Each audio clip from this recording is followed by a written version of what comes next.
Alhamdulillahi Rabbil Alameen Wassalatu wassalamu ala Rasulil Kareem wa ala alihi wa ashabihi wa man istanna bi sunnati ila yawmiddin. All praise due to Allah, and may Allah's peace and blessings be on the last Prophet Muhammad sallallahu alayhi wa sallam.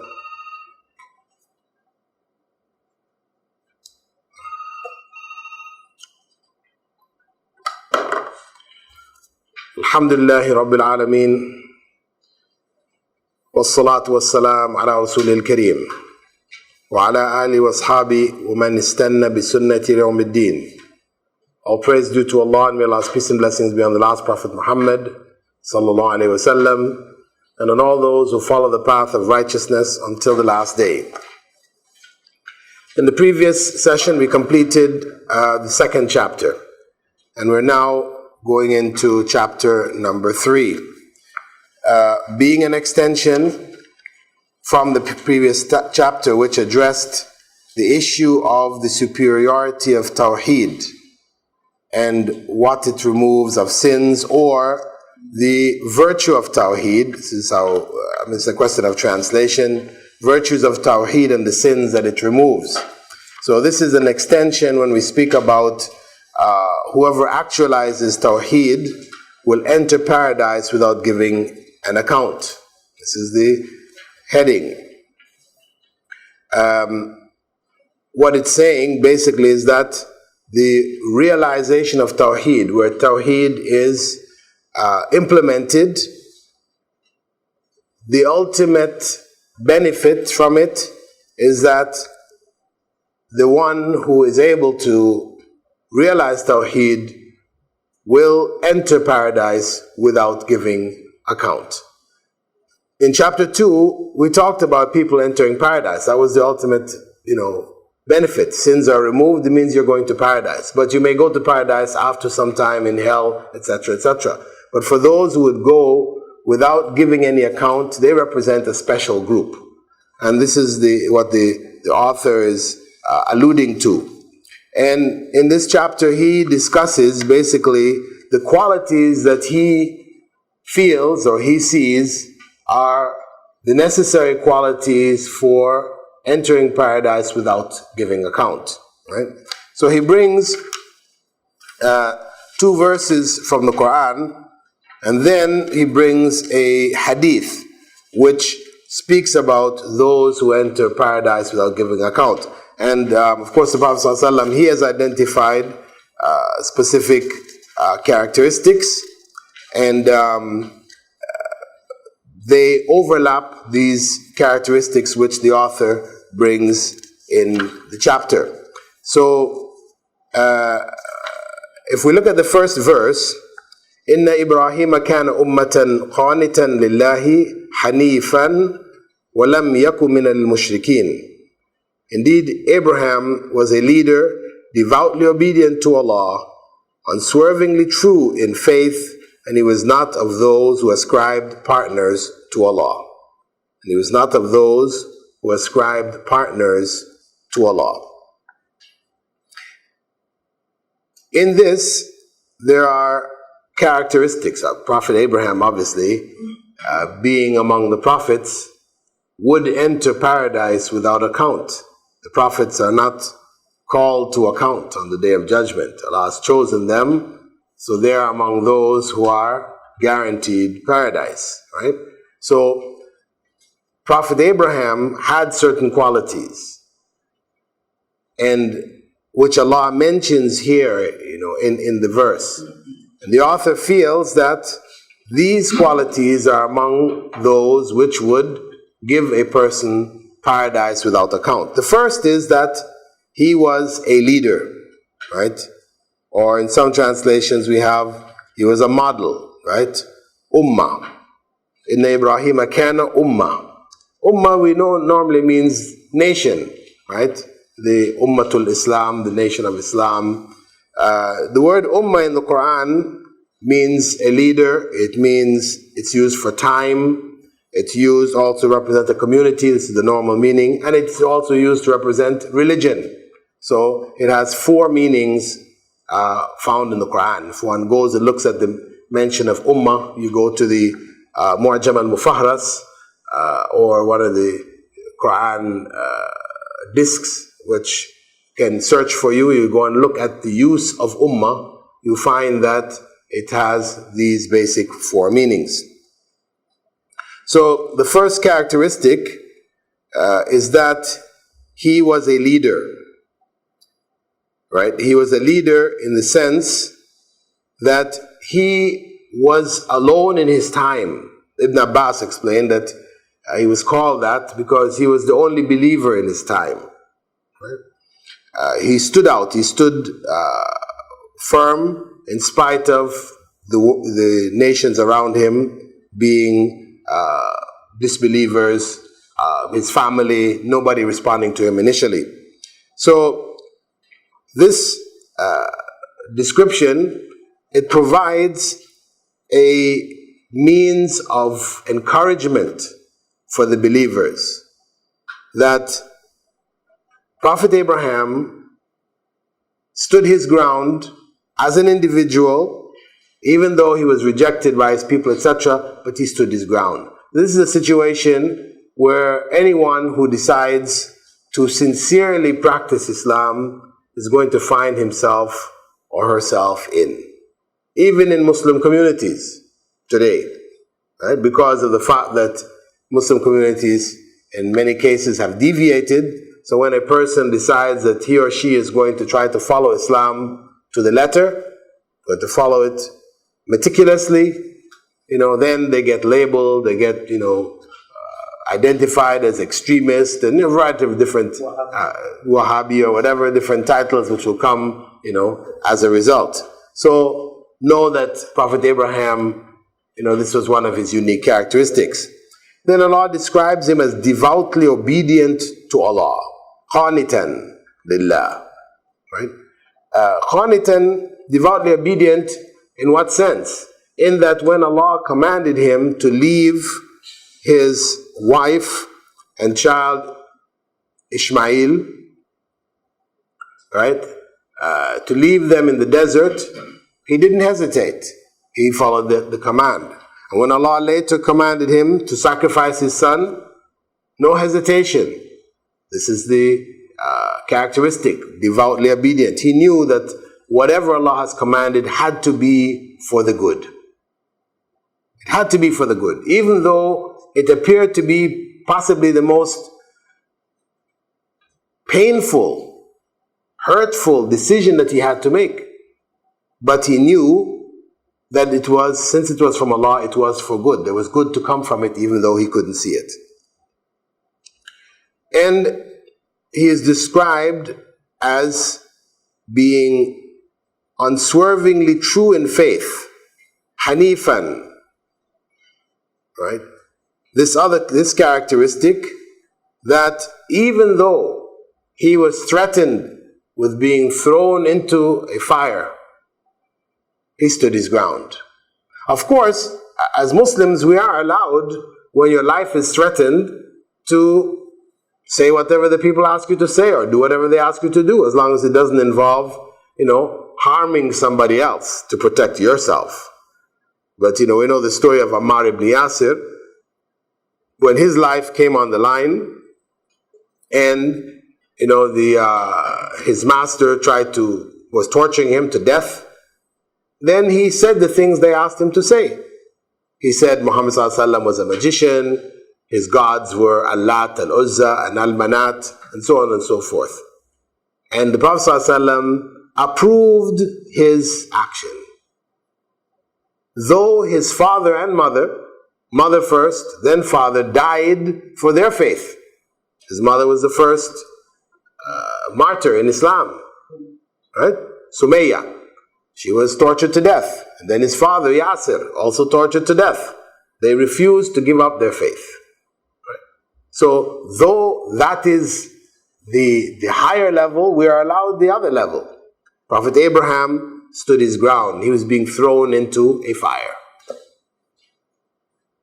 Okay? And, this is the level of faith which then distinguishes the believer who has the chance to enter paradise without giving account. And there's a story which was related of one of the companions in the battle with the Romans.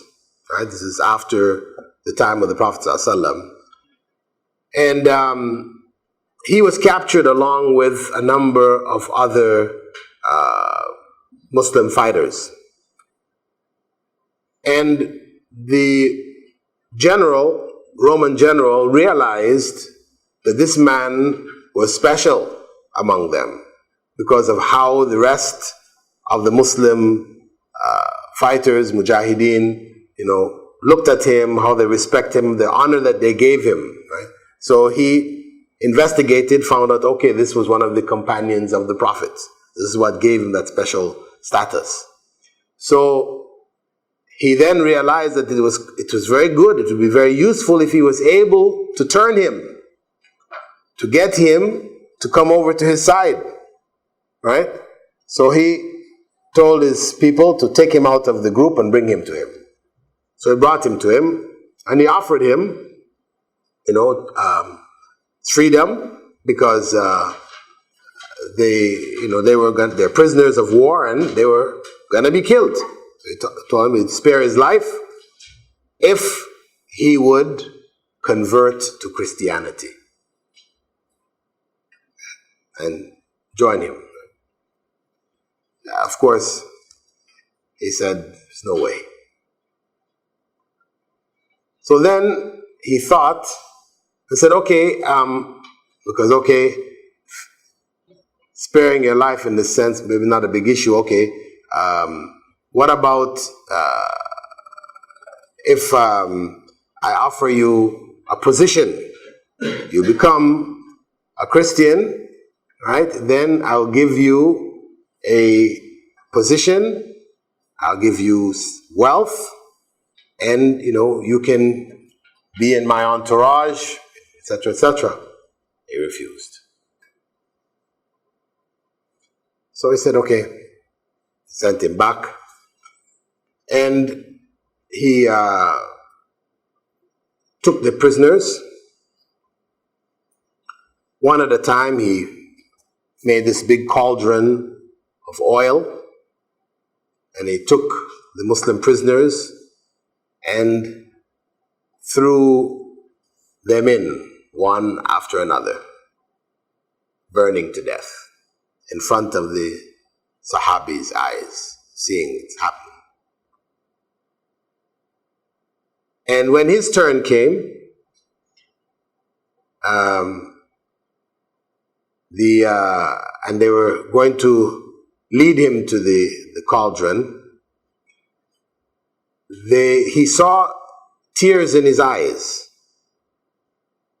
right? So he thought that he had broken. So he called him. He said, are you ready now to become a Christian? He thought he's got him now, right? You see people thrown into a cauldron of boiling oil and, boiled alive. This is going to put some serious fear into your heart. So he thought he had him, but he said no.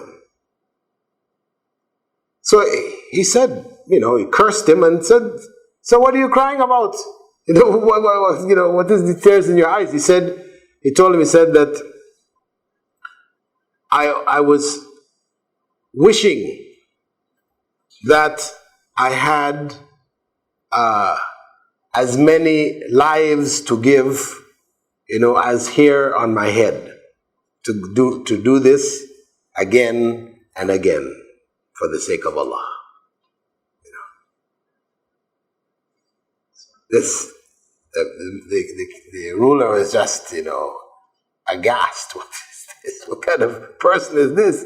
He said, well, okay, I'll let you go if you kiss my head. Okay? So he said, I'll kiss your head if you let the rest of the prisoners go. So he said, okay, I'll let them go. And he kissed his head. And they came back. And when the word got to Umar ibn al-Khattab, who was the caliph at the time, in the masjid, he announced to the people, that this Sahabi, he said, because some people were having doubts here. This guy, he went and kissed the general's head, right?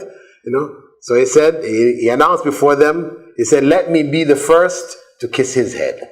So he went, and the people, of course, that was but this was the mark of the faith, standing firm.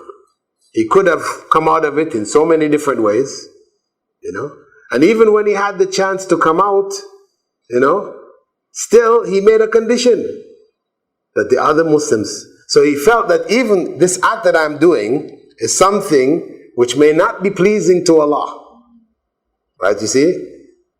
But if in doing it, I'm saving the lives of other Muslims, then I'm prepared to suffer the consequences to save the life of my fellow Muslims.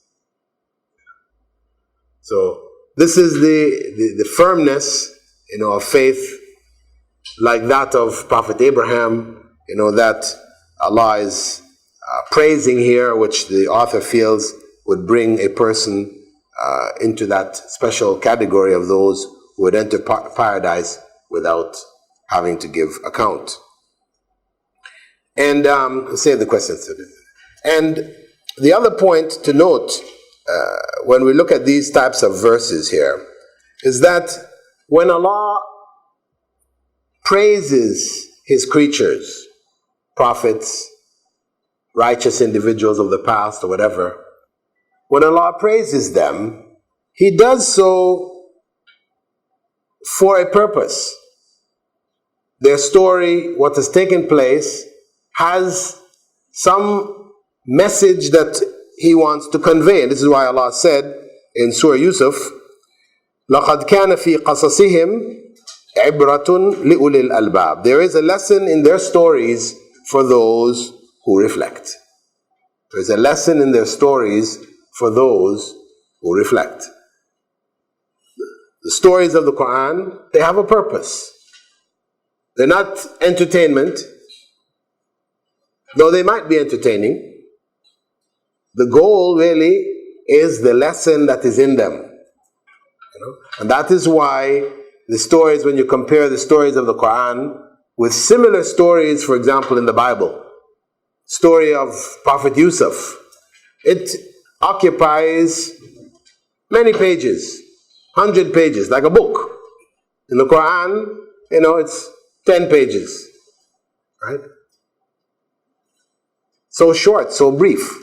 But the point is that the essence of the story of Yusuf, where all the lessons lay, that's what Allah focused on. In the Bible, it goes into all kinds of details that you don't need to know. Who was the uncle of who, and the daughter of who was married to which one, and that one, and the house had so many windows and so many doors, and really, it doesn't matter. Really, not critical to getting across the message. So that's the nature of the Quranic stories, because this is the point you may also find people questioning, how the Bible seems to be so elaborate in its explanations, Quran seems to be so brief. There's a reason. Essence of the message. So if we look at the main goals for stories mentioned in the Quran, where Allah praises His creatures, there are two main goals. One is to create love in the hearts of the believers to the one who is praised by Allah. To create love in the heart of the believers for the one who was praised by Allah. And at the same time, to create displeasure in the hearts of the believers for those who oppose those who are loved by Allah. Those praised by Allah had enemies. Those enemies we should dislike. So there's two principles here. You love those who Allah loves, and you dislike those who Allah dislikes. This is what they refer to as al-wala and al-bara. Right? As part of the faith is to love those who Allah loves, and to dislike those who Allah dislikes. The second point is to look at the characteristics of those who are praised by Allah. That we would take lessons in their behavior, in the unique characteristics which they had for which Allah praised them.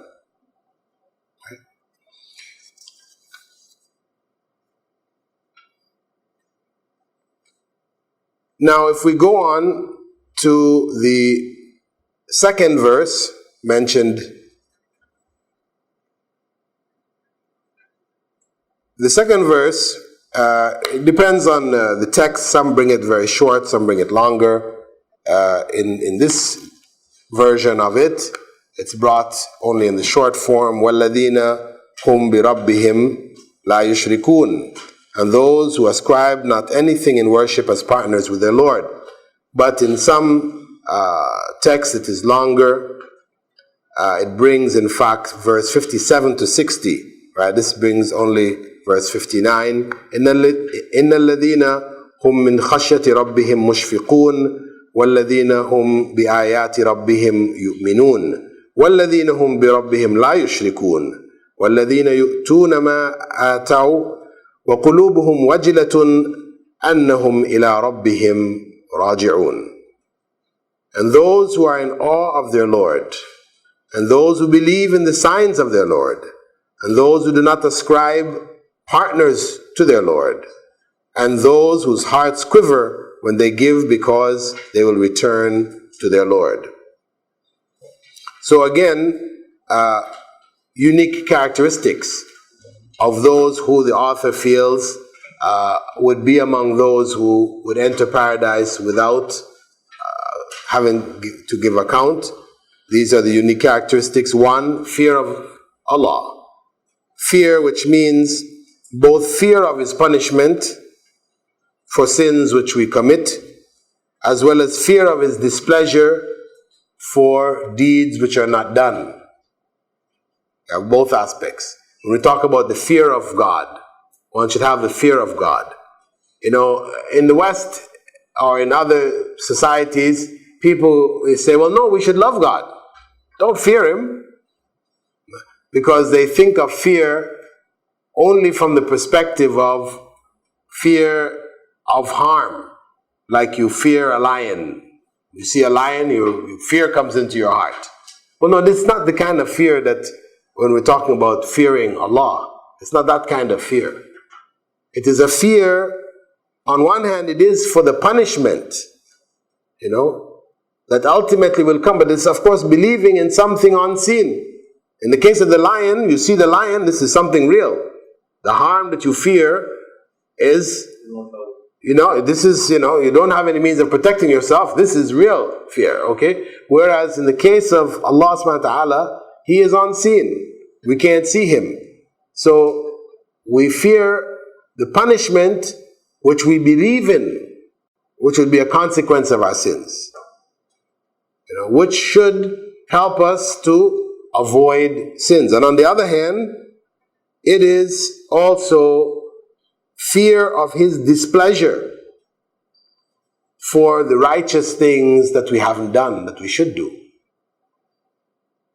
There are things that He has commanded us to do, and we're negligent in.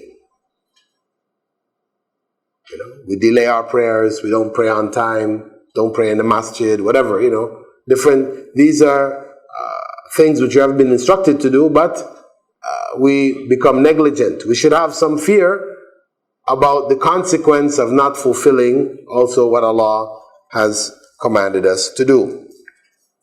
And As-Sa'di, the teacher of Al-Uthaymeen, in his commentary on the book of Tawheed, which was called Al-Qawl Al-Mufid, he mentions that with regards to the sins in general, his position was that these sins are in general, as a general principle, sins are shirk. Sins in general are shirk. on the basis of the verse, أَفَرَأَيْتَ مَنِ اتَّخَذَ إِلَهَهُ هَوَىٰ. Have you not seen the one who has taken his desires as his God? So when a person commits a sin, he's following his desires. So he's taking his desires as a God. So in his submission to his desires, this is where the sin comes in a general sense. Right? But in a more specific sense, it's classified as corruption, fisk, or other terminologies which are used, dhulm, and not necessarily shirk. And shirk becomes a special category. In a specific sense, shirk represents a special category, and corruption another. So you may have acts of corruption which are not considered to be shirk in the specific sense. But in the general sense, this is more philosophical, right? In the general sense, all sins represent elements of shirk or expressions of shirk. Then the author mentions the hadith of Hussein ibn Abdul Rahman. This hadith is something of a long hadith. He said, once when I was with Sa'id ibn Jubair,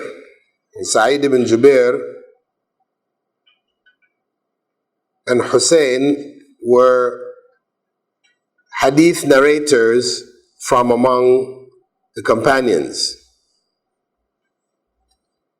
Right? Sa'id asked, who among you saw the shooting star last night? I answered, I saw it. And I explained that I was not praying at the time, and that I was up because I had been stung. He said, what did you do? He replied, I requested that a ruqyah or prayer be done to cure it. He asked, what compelled you to do this? He said, a hadith I heard from a Sha'bi. He then asked, what did he narrate? I replied, he reported from Burayda ibn Husayb, who said that ruqyah is not allowed except in the treatment of the evil eye and stings. Sa'id ibn Jubair commented, he said, whoever limits himself to what he has heard has done well. However, Ibn Abbas narrated to us that the Prophet ﷺ said, now Ibn Abbas is a Sahabi, he's related from Sahabi, all the nations were paraded before me, and I saw the prophets follow one another, one with a small group, one with 2 or 3 people, and a prophet with none. Then there appeared a multitude of people, which I took to be my nation, but I was told that they were Musa and his people. Later a larger group appeared, and I was told that they were my people. Among them were 70,000 who would enter paradise without reckoning or punishment. The Prophet ﷺ then got up and went to his house, and people began to discuss whom they might be. Some said, perhaps they are the companions of the Messenger of Allah.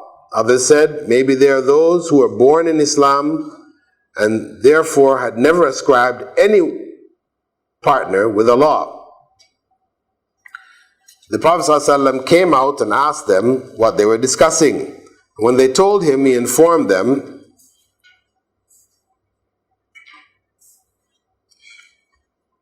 the people are those who do not ask others to treat them with ruqyah, nor do they believe in bird omens, nor do they get themselves cauterized. Instead, they put their trust in their Lord. At that point, Ukasha ibn Mihsan got up and requested, invoke Allah to make me one of them. He replied, you are one of them. Then another man got up and said, invoke Allah to make me one of them. He said, Ukasha has preceded you. Right? Now, this hadith contains the specific description the Prophet ﷺ has given now for those who would enter paradise without having to give account. Prior to that, we had this hadith, Buraidah ibn Husayb, who was also a companion of the Prophet ﷺ. He had narrated that ruqya is not allowed in the treatment of the is not allowed except in the treatment of the evil eye and stings. Now, this is an authentic hadith, and it has limited ruqya to the evil eye and stings. However, we know from the practice of the Prophet ﷺ and his companions that ruqya was done, for people who might have been possessed, also. So, though it mentions the evil eye in specific, the evil eye is looked at as a form of possession. So anyone who comes into that general category, ruqya can be done for, including even people who have been affected by magic, because it's working through the agency of the jinn. And people were brought to the Prophet ﷺ and to the companions, and they did do ruqya in this case. In the case of the evil eye, the Prophet ﷺ had also advised that if one has determined or is able to determine the source of the evil eye, that, for example, somebody came to your house, they saw your child and, said something, looking at the child, liking the child, pleasing the child, whatever, said something, and then you notice after the person goes that the child becomes ill, problems, etc., then it is possible that that person may have been the source of bringing what is referred to as the evil eye on the child. So the Prophet ﷺ had recommended that you contact that person, let them make wudu, and the water which is left over from the wudu, that you pour it over the person who is affected, right, as a means of breaking the spell or whatever the harm which could come from it. The hadith, anyway, mentions in terms of the people who would enter paradise, and of course, Prophet Muhammad ﷺ has deliberately not told them, right, who those 70,000 were initially. He could have just said there are 70,000 people who were so and so and so and so. But in order for it to stick in their minds, and this is, you will see when the Prophet ﷺ in teaching his companions, you see him using a variety of different techniques, to further cause the ideas to become rooted in the minds of those who are present. So this was one of his methods. He would say something which would leave an area of ambiguity. So then people would wonder, well, who is it or what is it or whatever? And then naturally, they're going to want to question him. So he'll come back to them and they'll say, well, who was it or what was it? And then he would tell them, right? So obviously, when he tells them at that point, it's going to, nobody's going to forget, right? So he has identified those who do not treat or ask others to treat them with ruqya. Those who don't ask others to treat them with ruqya. That is, some scholars held that they don't ask them to treat them with ruqya which is not according to Sharia. They interpreted this, because of the fact that ruqya was used amongst the companions. Others took it literally. They don't ask others to treat them with ruqya, period. They're just patient.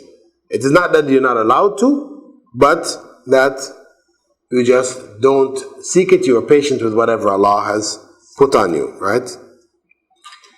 Because we have another, narration where the Prophet ﷺ had said, when he was asked about ruqyas, ruqa were used prior to prophethood, whether they could still use it. And the Prophet ﷺ asked them to say to him, whatever they were using. And then he told them that it was okay to use them, to do them, as long as they don't contain any shirk.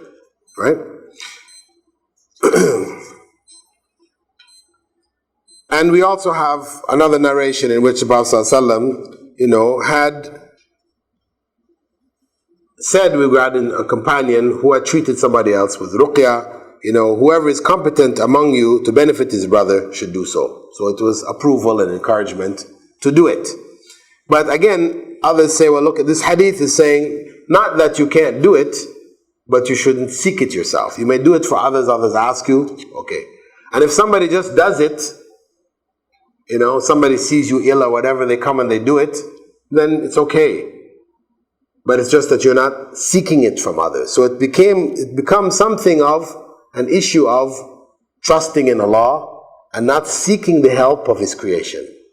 So if you look at the other points, right, you'll see it is basically avoiding taking help, right? So the same thing, he said they don't believe in bird omens, because bird omens, again, is taking help from what they perceive to be from the movement of the birds to determine whether it's good to do something or not to do something. We talked about that before. Tira. Then the third, nor do they get themselves cauterized. Now, cauterization here, in Arabic, this is called kay. Right? This is a method used in pre-Islamic times, which the Prophet ﷺ approved but didn't recommend, right? Whereby they will heat a knife or some object, right, and then put it on different parts of the body to deal with certain ailments, right? I mean, it causes scarring, right? You're going to scar because you're burning the flesh, right? When we use the term, that's the closest word you could use in English for it, to cauterize. But usually cauterize is used, they use it for wounds.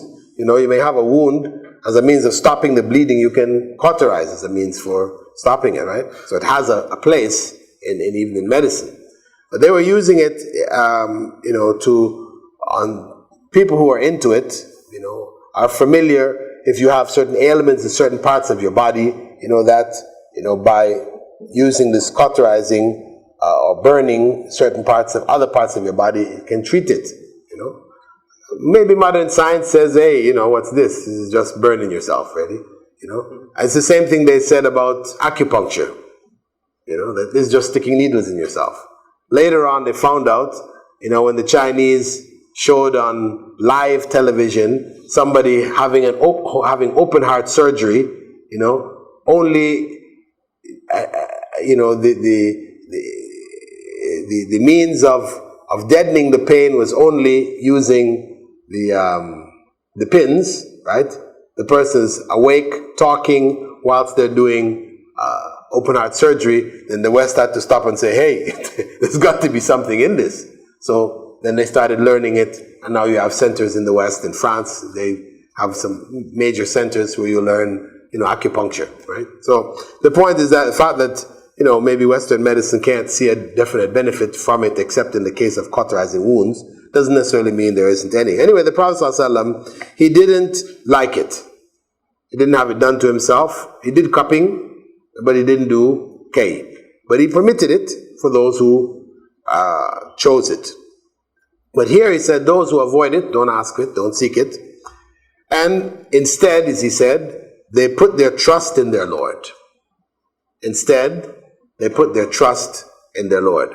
And there's a narration from Abu Dhar, right, in which he had mentioned that the Prophet ﷺ had said to him, had said to the companions in general, and then specifically to him, he said, anyone who can guarantee me that he will not ask anyone anything,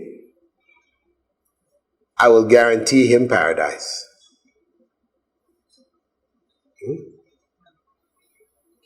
anyone who can guarantee me that he will not ask anyone, meaning of the creatures, I'm not talking about asking Allah, I'm not asking anyone of the creatures for anything, he will guarantee him paradise. Means he has put his full trust in Allah, that Allah will provide for him. So he said, from that point onwards, I didn't ask anybody for anything. And the Prophet ﷺ had gone on, he had said, even if you're on your horse and your crop, this stick you use to hit the horse, falls, you get off your horse, pick it up yourself, get back on. Right? So he made it clear when it says don't ask anybody for anything, it literally means don't ask anybody for anything. Right? That's absolute trust. So that is a ticket to paradise.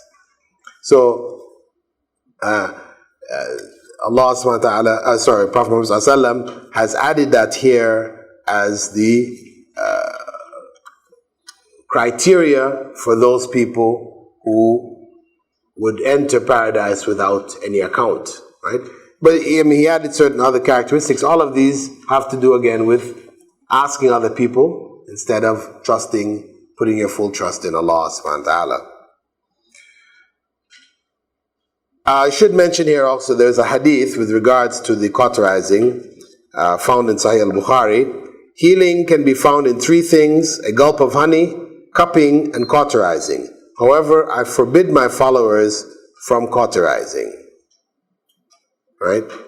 So, however, though this hadith said, I forbid my followers, this which would imply that it is haram, forbidden. The Anas ibn Malik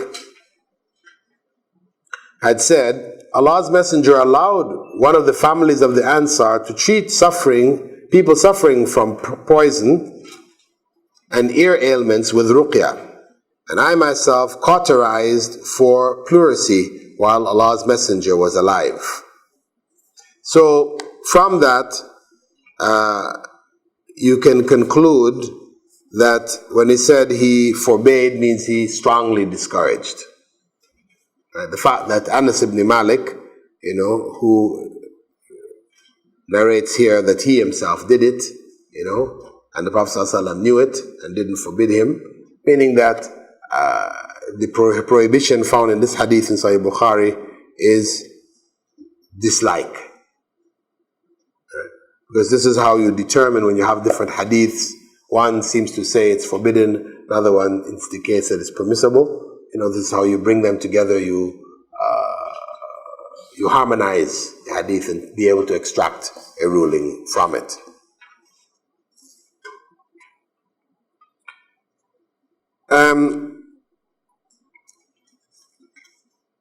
What we can say in terms of cauterizing, Ibn al-Qayyim discussed the hadiths regarding them. He said really they fall under 4 different categories. 1, doing it, hadiths which imply that it was done; disliking it, praising those who do not do it, and forbidding it. He said there is no contradiction between these different rulings. Doing it implies its permissibility. Disliking it does not imply its prohibition. Praising those who do not do it implies avoiding it is better than doing it. Forbidding it is a recommendation and not an absolute prohibition. So he gathered all the hadiths together, and that was what he extracted from it. And because of the fact that the cauterizing does cause permanent damage, to the skin, etc. This is why the Prophet ﷺ particularly disliked it. Whereas there are other practices of permanent damage, which is like tattooing. This the Prophet ﷺ actually forbade. That is absolutely forbidden.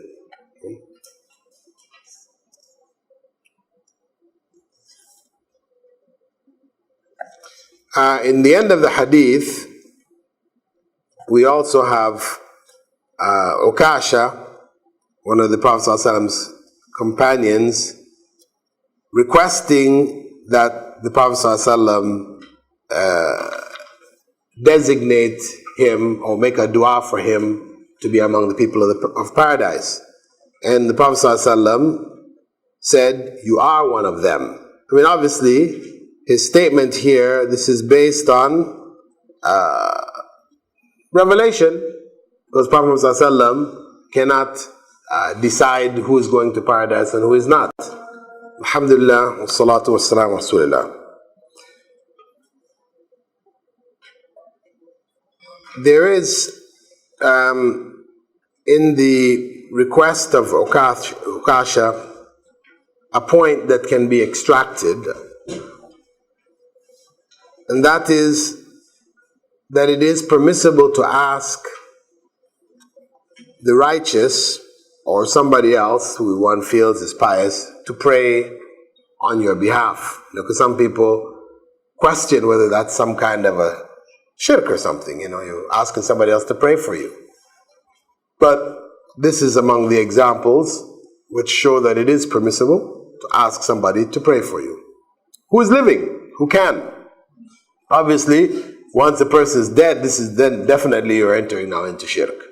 Because you ask them to do something they can't do. They can't hear you. They're unable to benefit you once they've died. Right? But as long as they're living, to ask a righteous person to pray on your behalf, ask Allah to forgive me or to protect me or whatever, it is permissible to do so.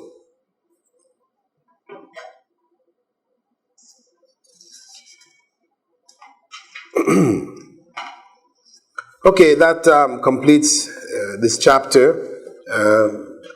If you have any questions, we can look at them now concerning the information of this chapter. And we said this chapter was an extension from the previous chapter, which looked at the virtues of Tawheed and the sins that it erases. Once it erases sin, it means it's putting a person on the path to paradise. This chapter takes a special look at a group among those people who are purified by Tawheed, in that they become relieved from the trials of being taken to account, the judgment. In the verse describing Ibrahim as a leader, which makes it somebody should aspire for. How do we reconcile that is that one should not aspire for leadership? Okay, brother's question with regards to Allah praising Ibrahim for being a leader, he was asking, how do you reconcile that with the Prophet ﷺ's discouragement of seeking leadership? Right? Discouragement of people from seeking leadership. And we have come to understand it as a general principle. The person who is seeking to be the leader, this is the person you don't want. Make sure you don't elect that person or put him in. Right? As a Muslim, really, one should be reluctant because of the responsibilities which come with leadership. However, if you saw somebody who is going to be elected or going to be chosen as leader, and you know that this person is not appropriate, should you seek leadership when you know that you could do it better at this point? This is the circumstance where some scholars hold that yes, you can. This is the time when you can, to prevent a greater harm, because this person is being chosen or whatever due to popularity, and people don't realize that he's incapable, right? And you have the ability to do so, right? And you are able to do it better than this individual. So to protect them from the harm of this individual's inability to fulfill the responsibility, of course, this is taking a lot on yourself to be able to judge people in this way, right? So it's a sort of a theoretical kind of a concept, But if it does work out that you can see that clearly, then these are the times when it is permissible to seek it. But as a general principle, we don't seek leadership. So how do we reconcile that with Allah praising Abraham for being a leader? Well, leader here is leader in being the one to do the right thing. As the Prophet ﷺ said, whoever begins a good sunnah gets the reward of all those who follow. So to be a leader in that sense, to be the first one to go and do that right deed, that good, that righteous deed, which other people will follow, we're encouraged to do it. So it's leadership in that perspective. Not leadership in the sense of grabbing power and you have people under you and you're the ruler, the leader in that sense, right? So on one, we're talking about a political leadership. The other one, we're talking about leadership in righteousness. That's why Allah tells us in the Quran that we should compete with each other in righteousness. Right? To race, as if in a race. Try to be the leader. Try to be the one out front in righteousness. So this is the understanding, inshallah. In the previous chapter, on page 39, it says, point number 40, the right extends back to the pre-creation when Allah extracted all of Adam's descendants from his loins after his creation. What does actually loin mean? Okay, this is just English word meaning. You didn't look in the dictionary? I tried, but I couldn't make sense. What was it exactly? Like it's something from the extracted from the back. That was one of the meaning I could read on Amazon. So I went through it, so I said, let me check with you what exactly it would mean. Well, this is in reference to footnote number 40, which is on page 39, right? Which is addressing the issue of Allah's right on His slaves, on His creatures, that they worship Him and not ascribe any partners to Him. That it's described in Surah Al-A'raf, 7th chapter, that Allah took from Adam's loins all of his descendants, right? The loins they describe as being somewhere between, the backbone and the pubic area, right? I mean, this is in reference to where the sperm or whatever comes through, the loins, is referring to that genital kind of area there, right? But where the sperm which brings life for the child to come. So all of the descendants, coming were taken from that region. In Allah's way of doing it, obviously, it is not just it's not specifically a physical sense, but what is connected now with the spiritual, because the creation of the souls of all of the people who would occur on the earth, they didn't exist inside of Adam, right? So, we don't need to try to get into a physical, try to break it down to understand exactly how, but this is the language used by the Quran, by Allah subhanahu wa ta'ala, to describe the extraction of Adam's descendants. Okay, two questions. One, the hadith of the Prophet ﷺ in which he said that, bad omens are in houses, women, and horses. Actually, that's not what the hadith says. The Prophet ﷺ said, if there were to be bad omens, they would be in houses, women, and horses. These being the main areas which a person functions, right? Your home, you're always going into your home. Your horse, that is your means of transportation. And your wife, this is the person who you're with most of the time. So, where bad signs could appear, if there were, these are the areas in which they would appear. So it was, if there were to be bad omens, this is where you would find them. So that's why the Prophet ﷺ, had said when you take a home, you make certain dua when you come in, seeking Allah's protection from it. When you take a wife, when you get a means of transportation, you make another dua asking Allah to protect you from the evil that may be in it, etc. Just to as protection for self. The other hadith concerning cauterizing, because it involves permanent damage, sisters had questioned that in some places, in Chennai, for example, some people who are supposed to be learned were prohibiting piercing of the nose for women and the ears, right? Because you're making a hole which is virtually permanent. Although if you leave it, it'll close up, right? So it's not really permanent in that sense. But the issue is it permissible for a woman to pierce her nose or to pierce her ear, right? This is now an issue. People are doing it on a larger scale. Well, we know it is permissible because of the fact that it was done in the time of the Prophet ﷺ and he didn't forbid it. That's why we know it is permissible, right? The nose and the ear. These were things which were around from that time, and the Prophet ﷺ did not say anything with regards to it. He specified, creating spaces between teeth, moving your teeth around in your mouth.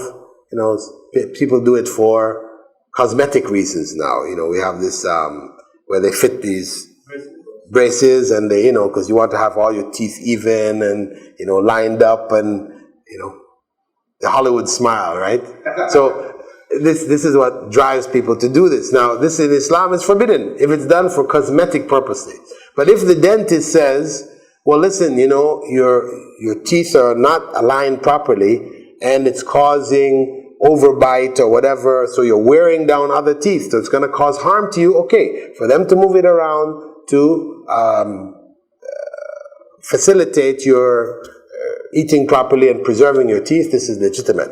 But if it's just because you want to look that way, in some societies, for example, if you have a space between your teeth, right, it's supposed to mean that, you're smart, or you're going to have good luck or whatever. So people may go and try to put spaces between their teeth. Other side says, no, if you have spaces, it means bad luck, so you want to remove the spaces. So the point is that these kinds of practices not allowed in Islam, right? And tattooing, we know, is also forbidden. So this is why some had concluded that, okay, anything which involves any kind of piercing, etc., and also making marks, on the faces. They have some parts of Africa and other countries where they will make tribal markings by using hot, knives. They'll make little nicks or maybe lines, or depending. This is impermissible, forbidden. So what did we? This is contrary to saying the verse where Allah subhanahu wa ta'ala says فَيُبَيِّنُ خَلْقَ اللَّهِ they pierce the أذان الأنعام. Yeah. Oh, okay. What would be if it is done in the human being? Okay. Brother's question concerning extension of the same issue, that Allah speaks about Satan, talking to people, encouraging them to go against Allah's command to the point that they will try to change Allah's creation. And the example giving is that they will it's cutting pieces out of the ears of the cows, of the cattle, right? So as a means of identifying, your cows as different from other cows, some people will clip out, sections. So this is forbidden in Islam, to mark the animals in that way. Branding, this is another issue, whether can you brand or not, because it's another means of marking which developed in other places. So the argument then is, okay, if it is forbidden to clip out parts of the ears, of the cows, well then what about for human beings? Surely it must be, but is piercing the same as cutting off pieces of your ear? Of course, if somebody wants to do that, we'll say it's not allowed, to cut off a piece of your ear,